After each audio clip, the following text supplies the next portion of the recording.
नमस्कार, मैं स्टानंद पांडे कहनी हिंदी से। आज मालूनी में मलाड विधानसभा चुनाव को लेकर के बहुत चर्चा का विषय बना हुआ है और हमारे साथ में बिहारी एकता मंच के अध्यक्ष तस्लीम शेख हैं, जो कि एक मालूनी के अंदर एक दमखम रखते हैं, लोगों को जोड़ने की ताकत रखते हैं, लोगों से एक व्यवहार बना कर रखे हुए हैं और उनके अंदर चुनाव में परिवर्तन लाने की एक शक्ति है। आइए बात करते हैं। तस्लीम भाई, आपका स्वागत है। आपने इस बार सादिक पठान जी को सपोर्ट किया है, पिछली बार आपने गोपाल शेट्टी जी को सपोर्ट किया था और गोपाल शेट्टी जी विन हुए थे, लेकिन पार्टी नहीं है।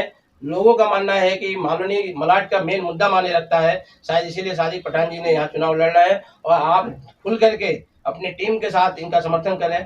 क्या कहना चाहेंगे, चुनाव को किस नजरिए से देख रहे हैं आप? सादिक पठान को सपोर्ट करने का मेरा सिर्फ एक ही कारण है। झोपड़पट्टी ये जो हम लोग रहते हैं, सलम का इलाका है और सलम के इलाके में बहुत सारी समस्या है, जैसी छोटी मोटी मूलभूत सुविधाओं की कमी है। इसकी वजह से मैं सादिक पठान के सपोर्ट में हूँ कि सादिक पठान साहब को हमने जो काम दिया है, चाहे वो 1 लाख का हो चाहे 5 लाख का हो, सादिक पठान ने अपनी जेब से वो काम करवा के दिया मेरे कहने पे, बिहारी एकता मंच के कहने पे। तो इसलिए हम उनके सपोर्ट में हैं। और दूसरी बात, सपोर्ट में होने का मेन कारण जो है कि हमारे जो भाई है, 15 साल से भाई भाई बोल करके 15 साल राज किए, लेकिन यहाँ कुछ उन्होंने परिवर्तन नहीं किया। नशा ज्यों का त्यों है, नशा, और इनके आने से नशा और धड़ल्ले पे चल रहा है। नशे के ऊपर इनका कोई ध्यान नहीं है। अगर नशे की जगह पे इनका ध्यान होता था तो एक लाइब्रेरी यहाँ बना देते थे, तो जो क्वालिफाइड बच्चे की तरफ जा रहे हैं, अगर यहाँ लाइब्रेरी होती थी तो वहाँ बैठ के अच्छी अच्छी किताबें पढ़ते थे, तो नशे की तरफ उनका ध्यान नहीं जाता था। आज यहाँ ऐसी सुविधा न होने के कारण बच्चे क्या करें, नशे की तरफ जा रहे हैं। न उनको रोज़गार देने का काम किया, न कुछ किया, सिर्फ 15 साल वो नारियल फोड़े।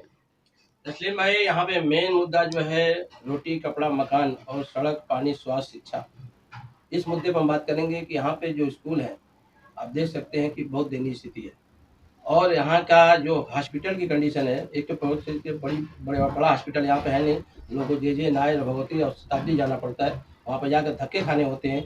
क्या इन 20 से 25 सालों में, हम 10 साल और जोड़ेंगे क्योंकि 2 साल ये नगर सेवक भी थे, 25 सालों में क्या ये यहाँ पे हॉस्पिटल बड़ा नहीं बन सकता था? क्या यहाँ पे एक बड़ा स्कूल नहीं बन सकता था? इसके बारे में क्या कहना चाहेंगे? देखिए, यहाँ अगर ये चाहते थे हमारे भाई साहब, तो यहाँ एक हॉस्पिटल भी अच्छे से बड़ा जय के लेवल का एक हॉस्पिटल बन सकता था, महिला कॉलेज भी हो सकता था।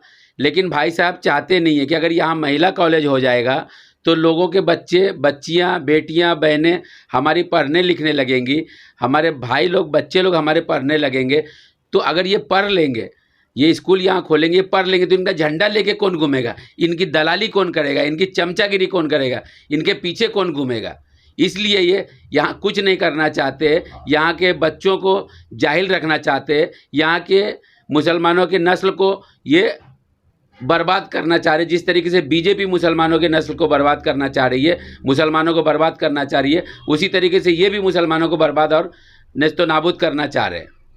बीजेपी का कहना है कि कांग्रेस पार्टी ने मुस्लिम समाज के लोगों का तुष्टीकरण किया और बीजेपी आने के बाद उनको मदरसों में लैपटॉप दे रही है, पगार दे रही है और मुस्लिम समाज के लोगों को जो दे रही है उर्दू के लिए, या बड़े बड़े स्कूल खोला जा रहा है उसमें हर समाज के लोग पढ़ते हैं। ये आरोप बीजेपी का सीधे नकारात्मक बोलते हैं। आइए बात करते हैं अम्बुजवाड़ी के अंदर जो स्थिति है आज के टाइम में।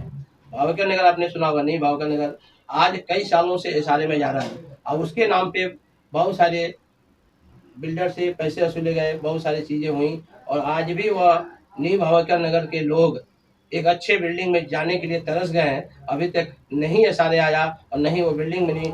इसका किसको जिम्मेदार ठहराते हैं?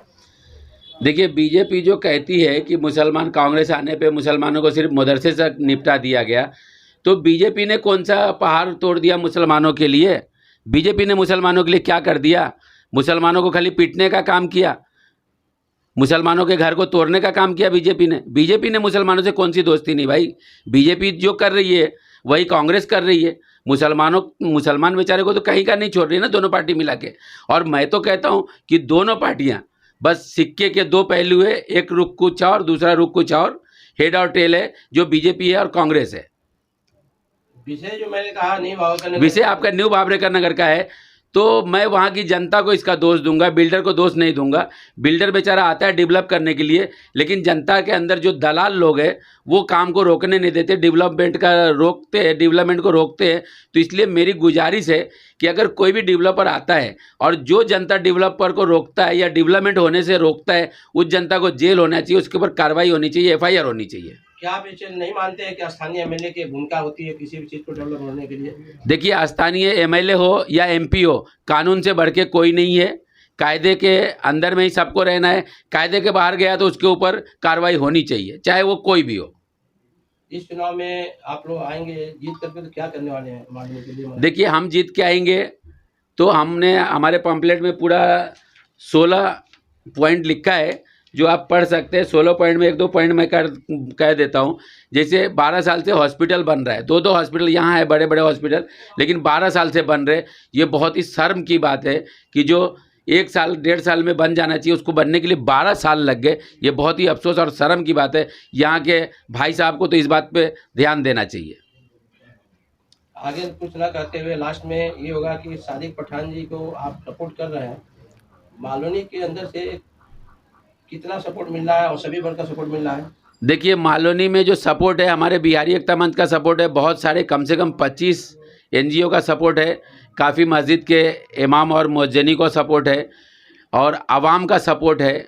हमारा जो सर्वे कह रहा है, हमारा जो ओपिनियन पोल कह रहा है कि हमको 55 से 60 हज़ार वोट जनता का है और 5.5 से 6.5 हज़ार तक वोट हमारे ख़ानदान का, जो हमारे सादिक भाई के और दोस्त यार के जो ख़ानदान के, ये कम से कम 6.5-7 हज़ार वोट है। और बाकी जनता का वोट हमारे पास 60 हज़ार से ऊपर वोट है, यानी कि 65-70 हज़ार वोट हम ला रहे हैं। ये हमारा ओपिनियन पोल कह रहा है, आज तक का ओपिनियन पोल है हमारा। आपका कहना है कि 65,000 वोट आपको मिलेगा, लेकिन आप पिछली आंकड़ा देखेंगे MLA का 10,000 वोट से जीते थे, तो क्या इस बार सीट इनकी रहेगी या जाएगी? नहीं, सीट अब रहेगी जाएगी वो तो आने वाला भविष्य बताएगा। हम तो अपनी बात कह सकते हैं, दूसरों का भविष्यवाणी हम नहीं करते, क्योंकि हम पंडित तो है नहीं कि हम भविष्यवाणी करेंगे। देखिए, एक आकलन होता है तस्लीम भाई, एक सर्वे जैसे आपने कहा, तो उसी सर्वे के अनुसार एक आइडिया लगाएं कि जो आदमी 10,000 वोट से जीता हो पिछली बार, और एक मुस्लिम समाज से आप भी वो भी हैं, अगर 30 से 35,000 वोट कन्वर्ट होता है तो क्या स्थिति होगी, किस तरह कन्वर्ट पड़ेगा? नहीं, ये आकलन लगाना आपका काम है। हमने हमारा ओपिनियन पोल कहा कि हमारे लोग कौन कौन साथ में है, हमको कितना वोट आ सकता है, ये हमने कहा। अब आकलन आप लगा लीजिए, आप मीडिया वाले हैं। धन्यवाद।